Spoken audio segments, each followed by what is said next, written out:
We've been taking a look at the rise of the Third Reich and their utilization of propaganda to create animosity and hatred towards the Jewish people. And I wanted to continue the theme of propaganda, but apply it to other elements within society. I want to take a look at sporting events, which is kind of something different that you wouldn't really think about within a humanities class. But how sporting events even become political and propagandistic. I want to show you a couple of clips from Riefenstahl's Olympia, which was a propaganda film in the 1930s when the Olympics came to Berlin. Hitler hired a filmmaker, her name was Riefenstahl, to put together a documentary on the Olympics. And the whole idea for Hitler was to show how great the Aryan race is and how great Germany, focusing on eugenics, which we talked about in the last lecture, how eugenics is going to show this evolution of the race. And so, in many ways, although Riefenstahl is kind of this, the filmmaker that isn't necessarily part of the, Nazi party and, doesn't necessarily buy in 100% to Hitler's ideas, we have to think about what is the narrative and who controls it. And so she was paid by the Nazis, and in a lot of ways, her works become propagandistic. And some people argue that anything that the Nazis did was propaganda in one way or another. And so, in some ways, I just want to kind of go through some of the elements of her film here. And she talks about the origins of.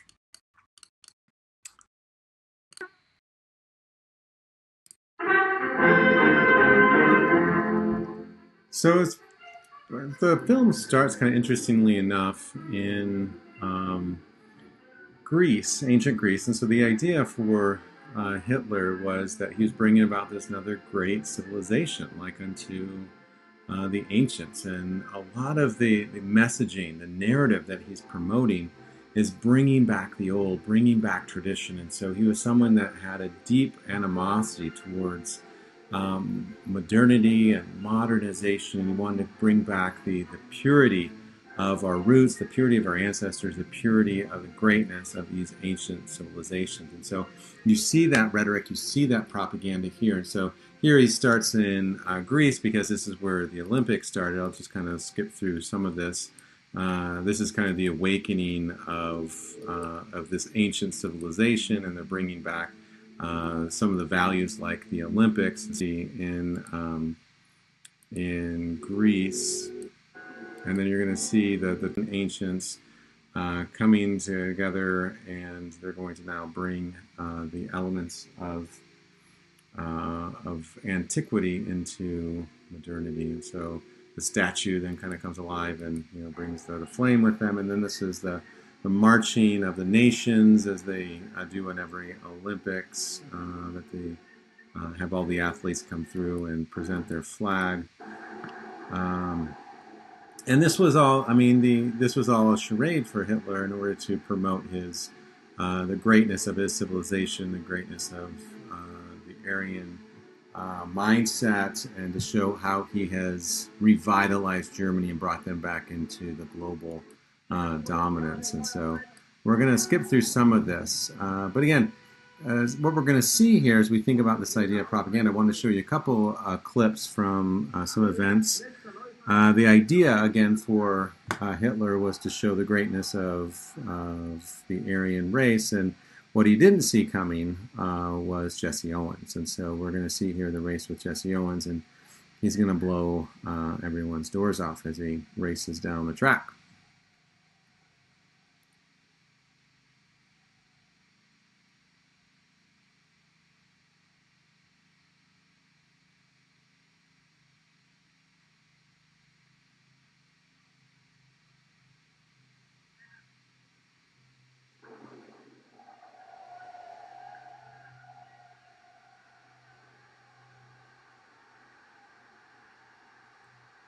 Deconstructing the narrative that he's promoting, that whites are superior to all other races, right? So it's undercutting what he's trying to do. And so I want to show you one more race. with Jesse Owens.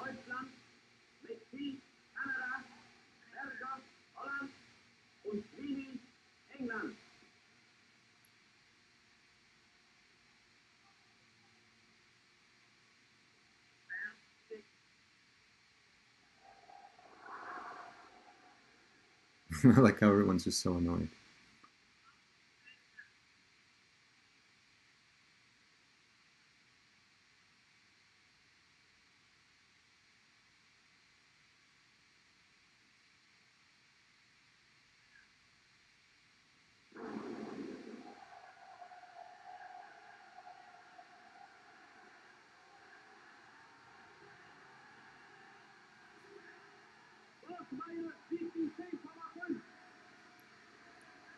Setting up this idea of propaganda, the whites versus African Americans, and then here's the heat with Jesse Owens.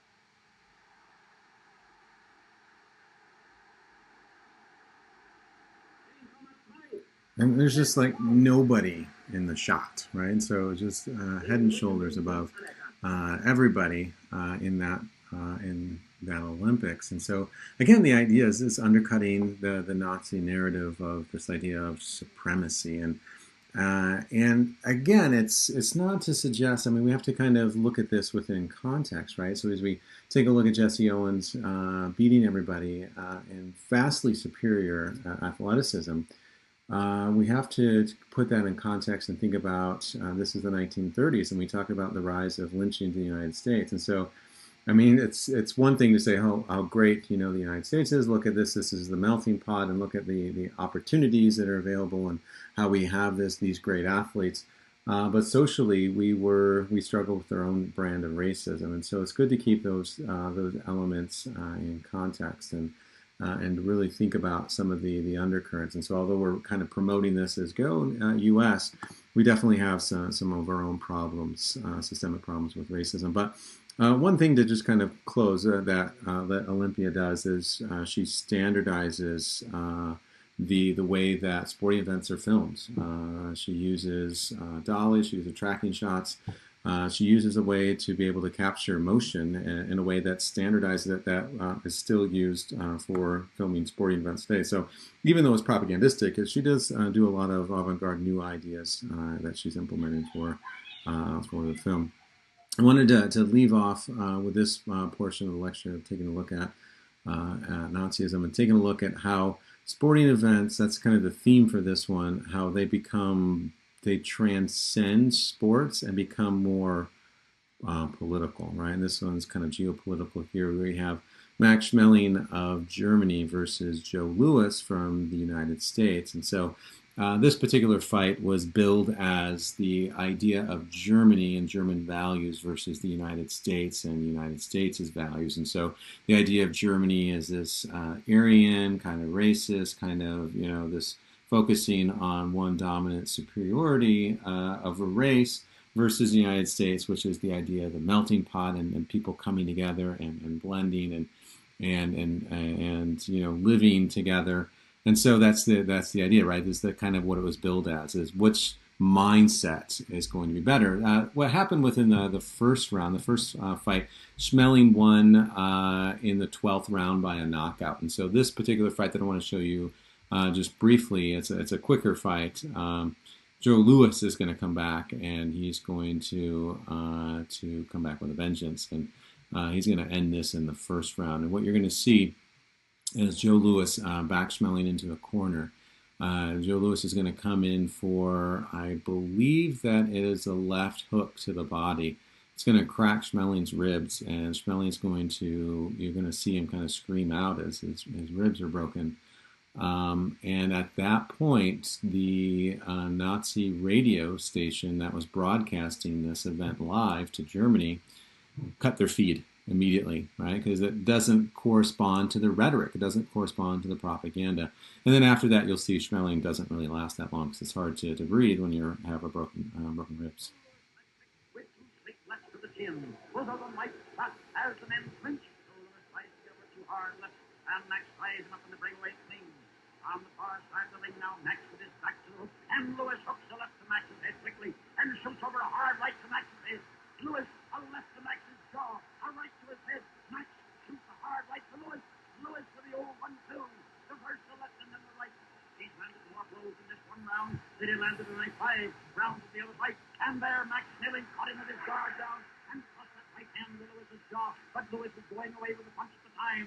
Now Max is backing away against the ropes. Lewis is following him and watching for that chance. He is crowding Schmeling. Schmeling is not sitting around very much, but his face is already marked. And they slipped into a fast clinch and at close range. Lewis fights desperately to bring up a left to the jaw and a right to the body. And coming out of that clinch, he got over a hard right and then stabbed Max with a good straight left jab. And Max backed away and missed the right. Lewis then caught him with 2 straight lefts to the face and brought over that hard right to the head. High on the temple. And Max tied up the clinch and broke ground. Is back against the ropes again there. Not too close to the ropes. Lewis out. And Lewis missed with a listening, but in close front of a hard right out. To the jaw. And there's the going to break his ribs right there. A left hook, a right to the head, a left to the head, a right. Schmeling is going down. But he held to his feet, held to the rope, looked to his corner in helplessness, and Schmeling is down. Schmeling is down. The count is 4. And he's up, and Lewis, right and left to the head, a left to the jaw, a right to the head, and Donovan is watching carefully. Lewis measured him, right to the body, a left up to the jaw, and Schmeling is down. The count is 5, 6, 7, 8. The men are in the ring. The fight is over. So, I mean, after this point, right, Joe Louis is heralded as a national hero. He's kind of welcomed in that this is the kind of pinnacle of the United States. But the story of equality and diversity is complex, right? He returns to his nation filled with hypocrisy and racism. And so just the idea here of how sporting events, how things that are not really political can be politicized. And Joe Louis and Schmeling, they asked them about how they feel about these larger, geopolitical issues about, this Germany versus the United States. And they saw themselves as athletes. They didn't really care about the geopolitical issues. They just wanted to, do their sport and get paid for it, right? And so they didn't really see it as United States versus Germany, even though that's kind of how the nations, using propaganda, framed it, right? So again, what is the narrative and who controls the narrative? Next, we're going to take a look at Nazi art and some of the standards that Hitler imposes over art as he's creating this stylistic form of art. Very similar. We're going to see some very similar notions that we saw with Stalinist art. And so we'll take a look at that next time.